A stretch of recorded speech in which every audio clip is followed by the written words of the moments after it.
incorporate into Man of Steel?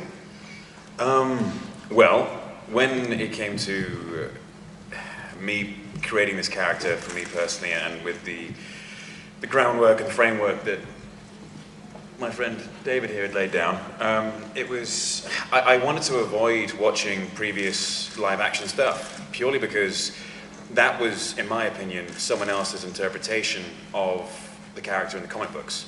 And I wanted this to be our interpretation of the character without anyone else's influence affecting that, and therefore muddying the line between source material and live action. So I didn't use any influence from previous performances.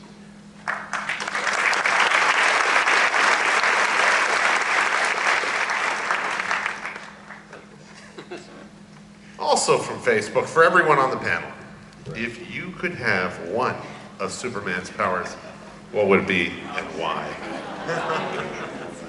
Flight. Go right down the line there. I'd want all of them.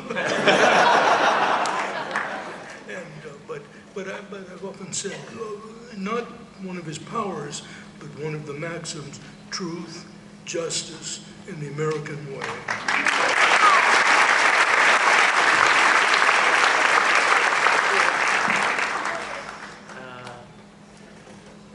Flight sounds like a good one. I'd get around a lot quicker. Would have really helped in the days when I had to commute to Burbank for meetings all the time.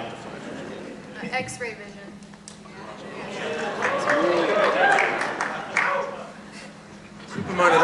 Superman had a power in the 1950s which he doesn't have anymore, to shoot tiny little Supermen out of his hand. This is real. This actually happened in a story where it's called Superman's New Power, and he develops the ability to shoot a tiny little version of himself out of his hand. And while this thing's flying around, Superman has no powers and he's got nothing to do. And he gets really angry about this little version of himself because it's getting all the fame and the renown. And the whole story is just about his anger about this tiny little version of himself. So honestly, that's the power I want. I probably want the power to have great hair all the time. That'd be the best power. Look, man, your hair is brilliant. Look what I've got.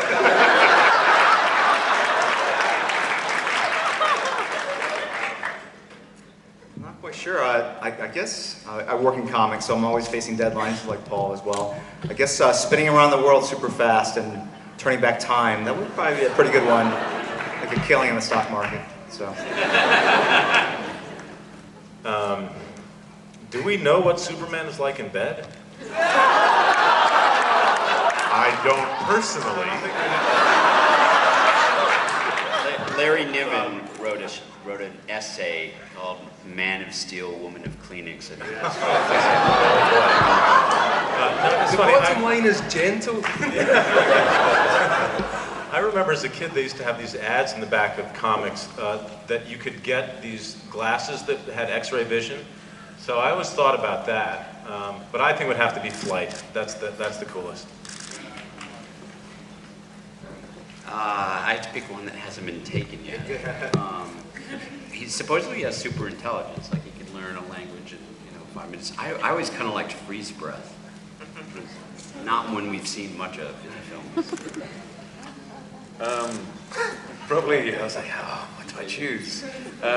Well, I gotta say, the one power which I would choose, which I wish I had, which is probably the one thing which really ties him to humanity, is his unbreakable spirit. It's the one thing that he has that real connection with humankind with. And yeah, all the others are great, but it's unbreakable spirit which is what I admire him most for.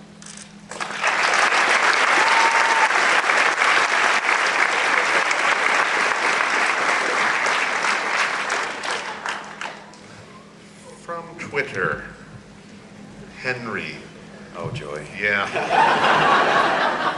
They feed them to me. I don't get the choice. Yeah, okay. What was your favorite part of the physical aspect of becoming Superman? How do I say this? You know what? Getting in that kind of shape was incredibly hard work, and it was, you know, a gruel and a slog every day to get up at 3 in the morning and train before work, and it would ultimately end up being a 15-hour day. It was exhausting, but I got to be in that kind of shape. I had an amazing trainer, Mark Twight, and when you are feeling that strong, it's a good feeling, I'm not gonna lie. And you know, you feel very fit and healthy, and so just that feeling of health and fitness, and yeah, that was probably the best part of it, just feeling healthy. Thank you. I have to vouch, we were actually presenting the Action #1 comic book at a party last night. We're next to each other in line, and I had my arm around his waist, and ladies, fabulous, fabulous.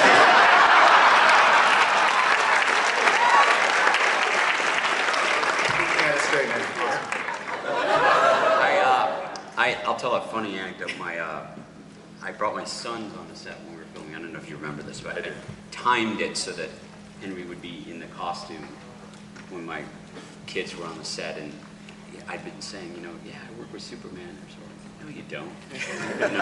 And, so my now 6-year-old was, I don't know, 4 and a half, and we went on set, and the cape a lot of the times was digital. So Henry was in the costume, but my son introduced him to Henry and said, hey, this is Superman. He looked at me and said, no, you're not. Where's your cape? And he was like, he's not Superman. I proved him wrong then. Yeah.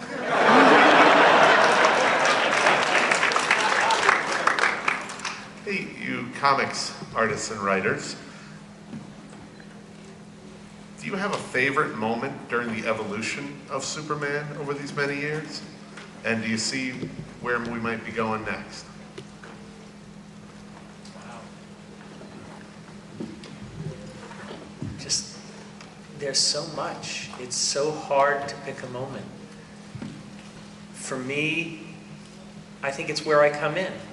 You know, if I could freeze frame a moment, I'd be sitting there as a 6-year-old watching Jack and George and Noel on Channel 11 after school with an open comic book that I had just managed to get from a babysitter, telling a story of Superman at the end of the future with a drying up Earth, and my eyes wide, look at how much magic can be going on all at the same time, how much imagination could be there. It's the moment where he collides with my life that's what I'd love to recreate. Yeah, I think mine would be a little bit similar in that I think back to it, and what I always remember are the individual covers on the stands and the color that was there. And one of the things that always seemed to be present was this sense of nobility and majesty that went with the character.